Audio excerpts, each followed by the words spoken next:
This time last year, I had taken a risk and submitted an offer on this crazy fixer-upper. Because of the circumstances surrounding the house, it took 8 months for that offer to be accepted. But as I waited, I was already working through in my head everything that needed to be done to the house and everything I wanted it to be.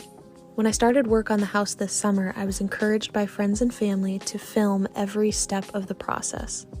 At the time, I had no plans for that footage beyond sharing it with those same people so they could see the progress that I was making.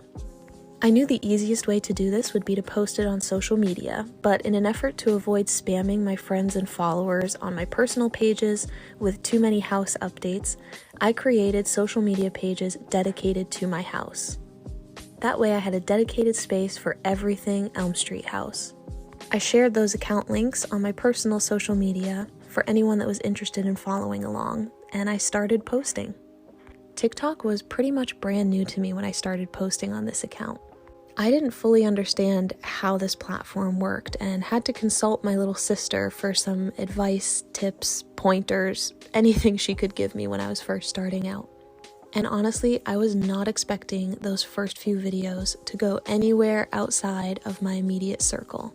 But boy, was I wrong. If you had told me when I started this account in August that by Thanksgiving there would be 420 people following along, looking for updates, checking in on me, totally invested in this project, I would have called you crazy. But now, I wouldn't have it any other way. Working on a project this big can be incredibly overwhelming, especially if you're like me and have zero experience. But the amount of encouragement, support, and advice that I get from all of you on a daily basis is one of the things that keeps me going. I am so amazed by the community that we've built here, and whether this is your first day on my page or you've been here since the very beginning, I am so thankful for you. Whether you just commented encouraging words, gifted me something from my Amazon wish list, or recommended a new tool or trick for me to try to make my life easier, thank you, thank you, thank you. I never could have imagined this project and page blowing up the way that it did. But now, I really can't imagine it any other way. Thank you for following along. Thank you for engaging with my content. Thank you for helping make this project possible. You are one of the things that I am thankful for this year, and I hope I can keep making you proud. Happy Thanksgiving! And tonight had something wonderful. My bad habits lead to late nights, sitting alone, conversations with a stranger I barely know, swearing this will be the last, but it probably won't.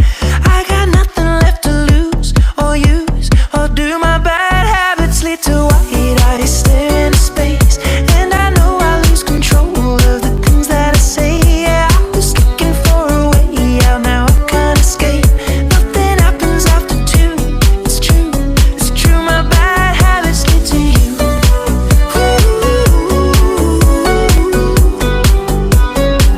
My bad habits lead to you.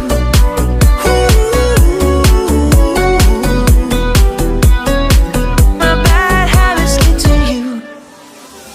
Every pure intention ends when the good. We built this house on memories. Take my picture now, shake it till you see it. And when your fantasies become your legacy, promise me a place in your house of memories.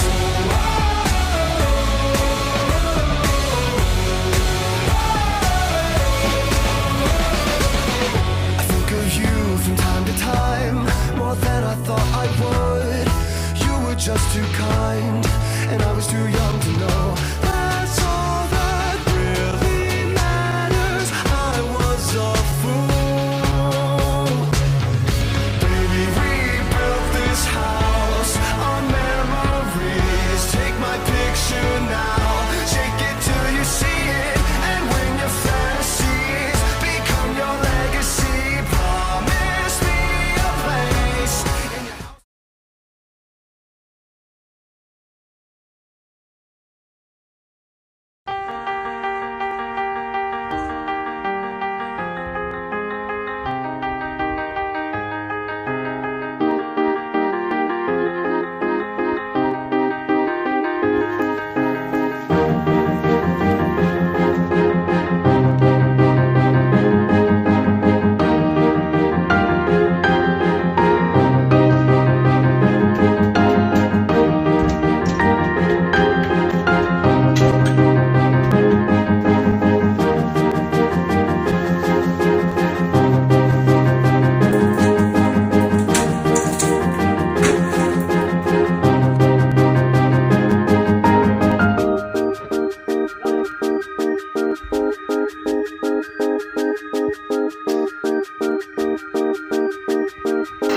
If you ever are thinking about buying a smoker house, please watch this video.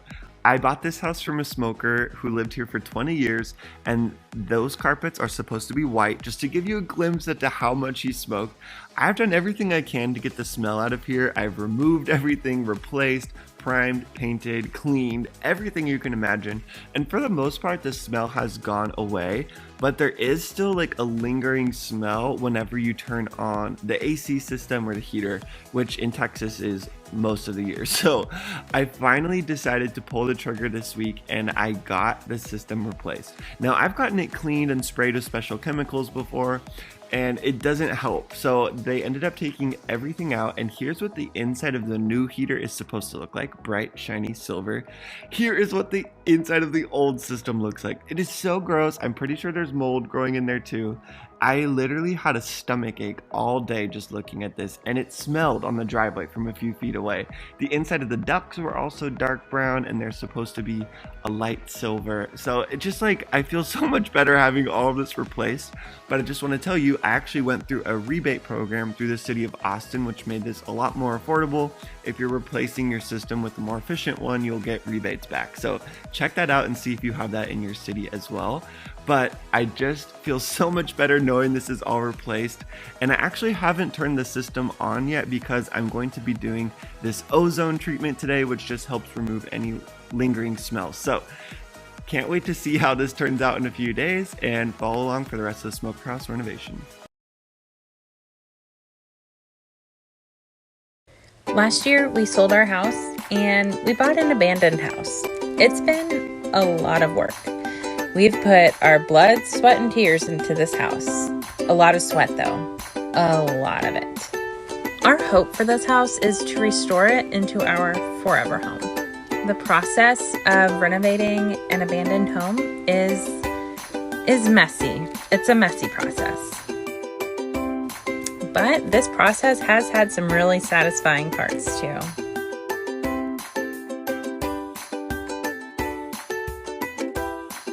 A lot of people thought we were crazy when we bought an abandoned house.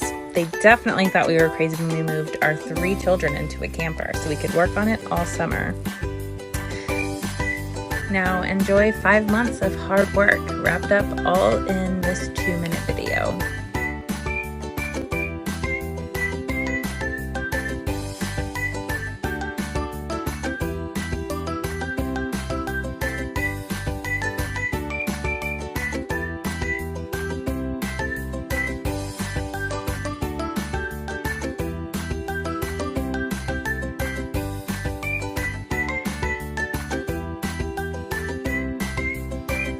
I still can't believe we bought a house that looked so haunted.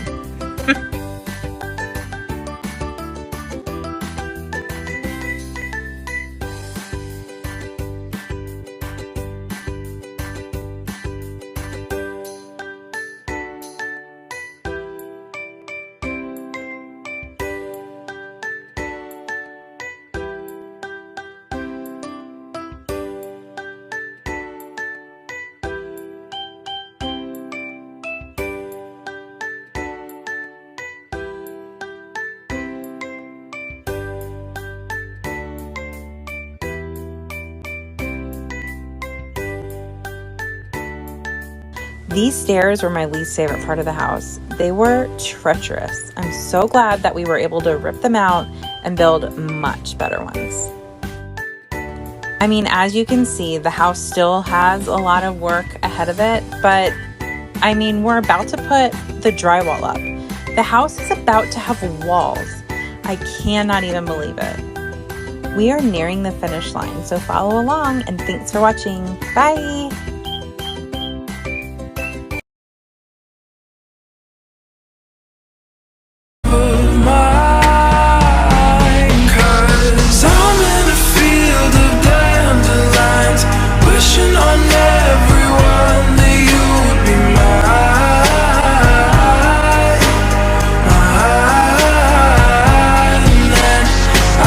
Forever in your eyes, I feel okay when I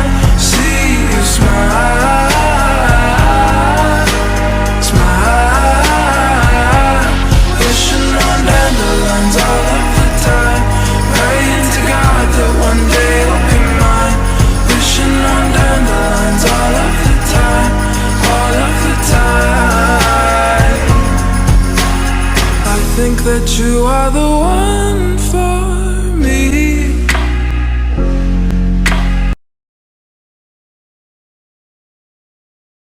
The house is done, and as promised, here is a walk around of the before and the after. As a recap, bought the house for £148,000. The sale was agreed in March 2020, but took almost 12 months to complete because of coronavirus and a few other issues. Got the keys in February 2021 and got to work with the refurb straight away. Set a budget of around about £25,000 and 6 months to complete. Managed in my spare time, and I did use tradespeople. And here's what the downstairs looks like. So kept the front door, but near enough everything else inside has changed. New flooring throughout the downstairs, and all of the rooms have been plastered. Turned the kitchen and dining room into an open plan kitchen diner. This did involve knocking through a load-bearing wall to open up the space. The whole house was rewired, there was some damp proofing done, and the flat roof was repaired. And one of the first jobs to be completed was the refurb of the bathroom. Kept a lot of the rooms neutral and grey to keep the cost down and keeps it contemporary. Out into the garden, and there was a pretty substantial landscaping job done. The garden was the one project that cost a little bit more than I thought it would. And here's what the upstairs used to look like. Carpets and doors needed replacing, and the rooms needed to be modernised. Some of the upstairs electrics weren't working, and there was loft access with a built-in ladder. The loft was a good sized space, but it needed boarding out, plastering and decorating. And here's what it looks like now. Like the downstairs, it was all plastered and went for carpets on the stairs and the 2 bedrooms. 2 of the downstairs windows were replaced, but the upstairs ones stayed as they were in good condition. Spotlights on the stairs as part of the rewire. The built-in ladder was removed with a pull-down ladder installed instead. And this is what the loft looks like. Kept the budget under £30,000 with a new value of £210,000. Now, on to the next one. Hello and welcome to my soon-to-be renovated 3-bedroom, 1-bathroom townhouse. I bought this place just over 2 years ago and it's been rented out ever since to some amazing tenants, but now it's time for me to move in and make it my own. The whole place is pretty much original condition. It was built in 1997 and it's actually only a few months older than I am. The first thing I had to do was pull up the carpet. So pulling up 23-year-old carpet is probably the most disgusting thing I've ever had to do. But the advantage of it being so old was that it had pretty much no structural integrity. It just pulled away really easily and kind of crumbled to pieces like a mummified corpse exposed to oxygen for the first time. Sweeping up 23 years worth of dust and dead skin cells from underneath the carpet was revolting in the extreme. Next thing to do was pull up the smooth edge that fastened the carpet to the ground. This was extremely tedious and I put my back out crouching down like this for over an hour. Next, I had to pull out all the staples that held the underlay down. Again, this was not a very lower lumbar friendly activity, but it had to be done so that they can install the new floors. My electrician was here doing a few things and he installed my new ceiling fans. I'm going for like matte black accents throughout the house. This is what the house looked like at the end of the day. My dad took out all of the kitchen cabinetry while I was doing the floors.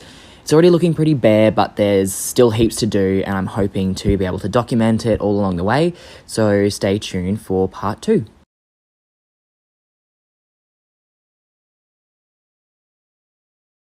With the snare and the bass square in the face, this fucking world better prepare to get laced because they're gonna taste my. Fine. I'll do it myself.